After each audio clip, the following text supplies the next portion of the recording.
Have you ever had that feeling where the ground just shifts right under your feet? One day everything's stable, your job, your life, it's all good. And then suddenly, it's not.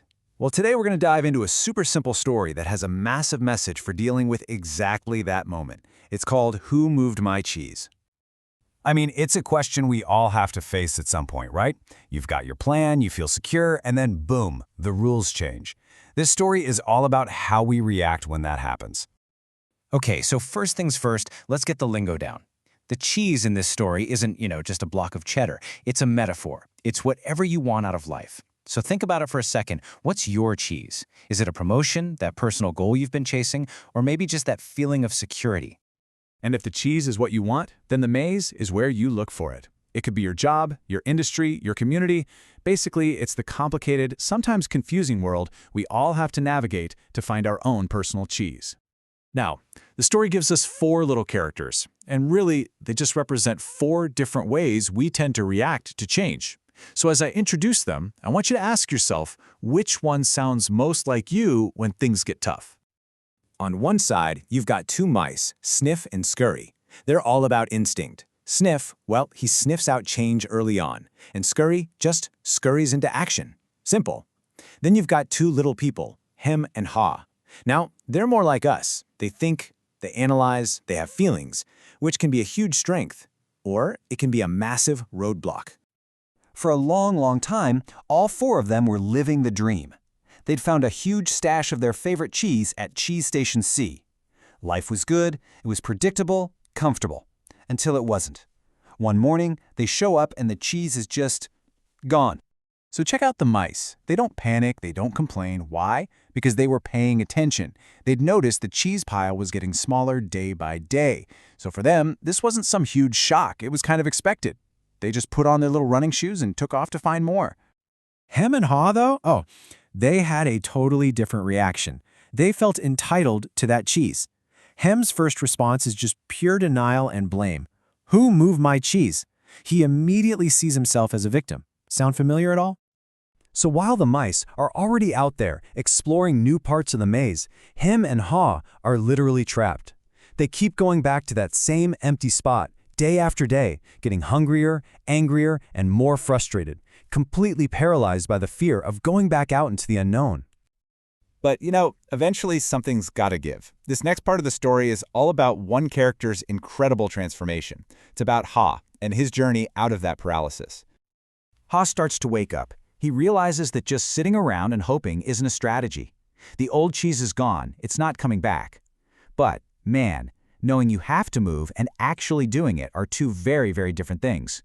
The maze just seems so big and scary. He was just stuck in this loop of fear, going around and around, until he managed to reframe the entire problem with one simple but incredibly powerful question. And this is it. This is the absolute turning point of the whole story. He asks himself, what would you do if you weren't afraid? All of a sudden, his focus shifted. Instead of imagining failure, he could visualize success. He could picture himself finding amazing new cheese, not just getting lost in the maze. So Haw finally makes a move. He leaves Hem behind and steps out into the unknown, all by himself. And as he learns things along the way, he starts leaving these little messages, what the book calls the handwriting on the wall. It was his way of locking in his own lessons and, hoping his friend would eventually see them and follow. And his first big aha moment is just, wow. He realizes the fear he'd built up in his mind was way, way worse than the actual maze.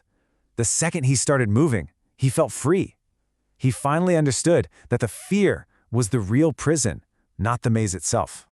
This leads him to another huge insight. He figured out that as long as he was mentally holding on to that old cheese, he couldn't fully commit to finding new cheese. Letting go isn't just a physical thing, it's a mental game. And after a journey filled with ups and downs, little discoveries, and new lessons, Haw finds it, Cheese Station N. And guess what? It's even better than the old place. It's packed with all kinds of new and delicious cheeses. And of course, Sniff and Scurry are already there, enjoying themselves. His reward for facing change wasn't just survival, it was a massive upgrade. Okay, so what about all those powerful lessons Haw wrote on the wall? Let's pull them all together into a practical guide that we can actually use. Here it is. This is basically the playbook Hall left for us. First, just accept it. Change is going to happen. They will always keep moving the cheese. So be like Sniff and try to anticipate it. Monitor your situation. Smell the cheese so you're not caught off guard. Then adapt fast, like Scurry. But here's the real key. The part Ha had to learn the hard way. You've got to let go of the old to enjoy the new. And if you can do that, well, change stops being scary and starts being an adventure. So it's a cute story about mice and little people, right? But what's the actual point? The real question is, how does any of this apply to your life, right here, right now? Well, the big takeaway is simple, but it's not always easy. Your cheese, your job, your career, your relationships, your health, it's not permanent. Change is really the only thing you can count on.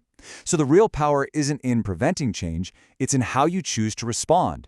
Are you a Sniff, a Scurry, a Hem, or a Ha? And I'll just leave you with this final thought. Think about one area of your life right now where the cheese has moved, or maybe you can feel it about to move. What's the fear that's holding you back? And what would you do, starting today, if you weren't afraid?